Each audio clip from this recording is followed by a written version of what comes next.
Hello, welcome, and very good evening to all here in FinTube. My name is Ankur Singh, and this is post market report of 12th of May. आज तारीख है 12 मई और देख लेते हैं market में कौन कौन से इंपॉर्टेंट लेवल्स थे और मार्केट ने उन लेवल्स पे किस तरह से सिग्निफिकेंटली इम्पॉर्टेंट मूव्स दिए.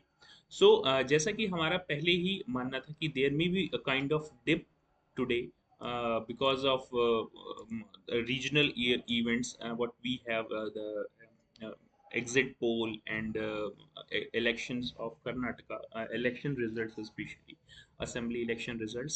तो मार्केट ने एग्जैक्टली exactly उन्हीं लेवल्स पे एक डिप दिया अच्छा खासा. अगर आप ओपनिंग देखेंगे 12 तारीख की opening, yes you can see market ने एक अच्छी खासी डिप दी. मैं अभी बैंक निफ्टी का चार्ट आपको दिखा रहा हूँ. हालांकि Nifty was little bit more pressured. और अगर आप यहाँ पे देख सकते हैं मार्केट ने सपोर्ट लिया एग्जैक्टली exactly हमारे सपोर्ट के थोड़ा सा ऊपर अराउंड दीज लेवल्स.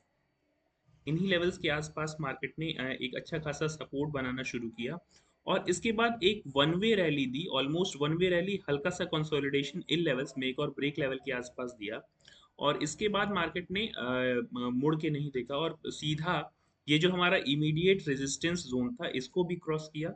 और मेजर रेजिस्टेंस जो था, जो कि हमने सुबह भी डिस्कस किया था, मेजर रेजिस्टेंस जोन, ये मार्केट ने अल्टीमेटली टच किया. और फाइनल क्लोजिंग दे रखी है 43,798 या 43,800 के आसपास आप क्लोजिंग मान सकते हैं टू बी मोर स्पेसिफिक. तो आप देख सकते हैं सिंपल सपोर्ट एंड रेजिस्टेंस किस तरह से कितने अच्छे तरीके से रिएक्ट करते हैं. मार्केट को फिर से अपर साइड में ले जाके क्लोज किया गया, यानी कि हर एक डिप एक बाइंग में कन्वर्ट हुआ. अब हमारे लिए आने वाला जो मंडे है वो काफ़ी इंपॉर्टेंट हो जाएगा. हालांकि we will discuss all these things in our weekly analysis program. वहाँ पे अगर आप जाके देखेंगे अपने हमारे वीकली एनालिसिस प्रोग्राम में, तो आपको एनालिसिस बहुत ही ज़्यादा बेहतर और क्लियर मिलेगी and levels you will get very fine there. This was the move as expected that कि मार्केट एक हल्का सा डिप लगा के अपर साइड में मूव कर सकता है. Market move in the same way. देख लेते हैं same thing in what happened there in bank nifty and then we will decide what we have to do here. Bank ये निफ्टी में, sorry Nifty में भी अगर आप देखेंगे निफ्टी में जो गिरावट थी बहुत तेज थी. तो ओपन ही गैप अप ओपनिंग हुई, गैप डाउन ओपनिंग हुई और गैप डाउन ओपनिंग सस्टेन करने लगी. ये गैप डाउन ओपनिंग यहाँ से कल ने हमने यहाँ पे क्लोज दिया था करीब, और ये गैप डाउन ओपनिंग सस्टेन करने लगी. It even broke it's immediate support, जो इसका इमीडिएट सपोर्ट था, इसने इसको भी तोड़ना शुरू कर दिया, राइट. और फिर इसके बाद हमारे पास इमीडिएट सपोर्ट जब हमने मार्केट में सर्च करने की कोशिश की इंट्राडे बेसिस पे, तो हमें फिर इसका इमीडिएट सपोर्ट मिला लगभग 18,190 और 90 और 18,188 और 90 के आसपास, राइट. तो ये आप देख सकते हैं कि 18,190 के आसपास ही इसको हमें जो इमीडिएट सपोर्ट इंट्राडे बेसिस पे मिला. मार्केट ने एक डिप लगाया, हल्का सा रिट्रेस किया और फिर सेकंड डिप ने ये कंफर्मेशन दे दिया था. ये सेकंड डिप का कंफर्मेशन और अपसाइड मूवमेंट, ये एक हल्का सा, अगर आप 5 मिनट का कैंडल है, let me make it a little bit clear. Yes. अगर आप 5 मिनट के कैंडल का ऑब्जर्वेशन करेंगे या इसे और थोड़े से छोटे टाइम फ्रेम पे देखेंगे, तो you will see here W pattern confirmation that market is going to boost on upper side. Yes, ये आपको देखने के लिए काफ़ी अच्छा मिल जाएगा. एक बहुत ही अच्छा खासा डब्ल्यू पैटर्न, हाँ, one dip, second little bit retracement और फिर यहाँ से ये सेकेंड डबल बॉटम पैटर्न यहाँ पे बहुत अच्छा बना. और इसके बाद हमारे पास एक बहुत ही अच्छा खासा डब्ल्यू पैटर्न बन रहा था.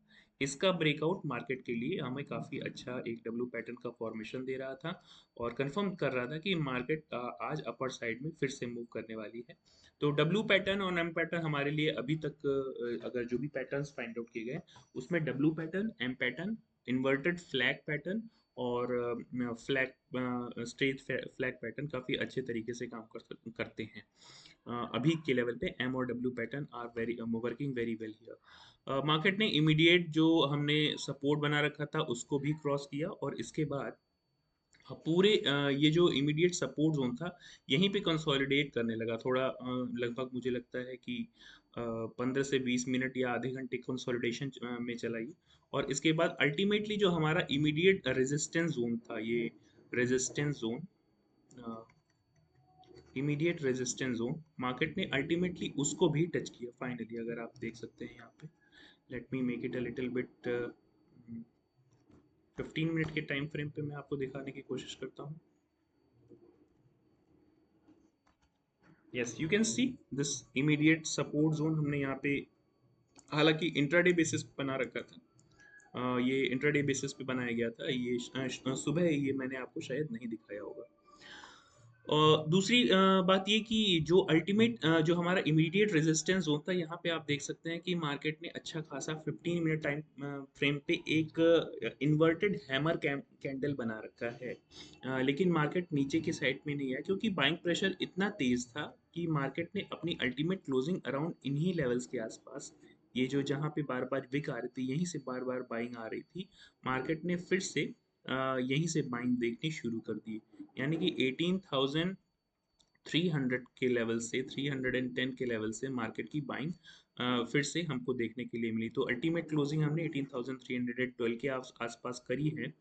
अब आने वाला समय, यानी कि जो मंडे की ओपनिंग होगी वो काफ़ी इंटरेस्टिंग होगी, क्योंकि अगर पॉलिटिकल मैट्रिक्स चेंज होते हैं, जो अभी रूलिंग गवर्नमेंट है कर्नाटका में, अगर वो रूलिंग गवर्नमेंट बीजेपी की है, और अगर वो इलेक्शन को लूज करती है, हारती है वहाँ पे, तो फिर मार्केट एक अच्छी खासी डिप लगा सकता है। अब अगर मार्केट को ऊपर जाना होगा तो ये इलेक्शन के बाद ही डिसाइड हो पाएगा कि किस तरह से मैट्रिक्स चेंज होंगे और मार्केट का डिसीजन क्या होगा। So I hope you have learned finding these levels in my sessions. So that's it for today. Thank you very much. We will discuss our weekend analysis in detail way, how the market is going to be impacted by this upcoming event. So that's it for today. Thank you very much.